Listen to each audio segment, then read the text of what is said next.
সমন্বিত উদ্যোগ প্রতিরোধ করে দুর্যোগ এই স্লোগানে কুষ্টিয়ায় আন্তর্জাতিক দুর্যোগ প্রশমন দিবস পালিত হয়েছে। দিবসটি উপলক্ষে জেলা প্রশাসনের আয়োজনে ও কুষ্টিয়া দুর্যোগ ব্যবস্থাপনা অধিদপ্তরের সহযোগিতায় আজ সকালে জেলা প্রশাসকের সম্মেলন কক্ষে সংক্ষিপ্ত আলোচনা সভা অনুষ্ঠিত হয়। আলোচনা সভা শেষে কালেক্টর চত্বর থেকে একটি র্যালি বের হয়।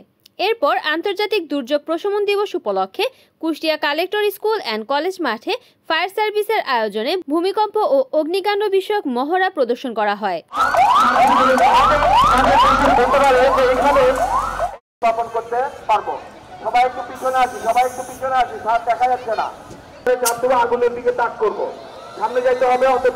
এ সময় কুষ্টিয়ার জেলা প্রশাসক আবু হাসনাত মোহাম্মদ আরেফিন, জেলা ত্রাণ ও পুনর্বাসন কর্মকর্তা মোহাম্মদ রিজিবুল ইসলাম সহ প্রশাসন, ফায়ার সার্ভিসের কর্মকর্তা এবং বিভিন্ন শিক্ষা প্রতিষ্ঠানের শিক্ষক শিক্ষার্থীরা উপস্থিত ছিলেন। রিপোর্ট করেছেন কুষ্টিয়া প্রতিনিধি নাজমুল হাসান, NN TV।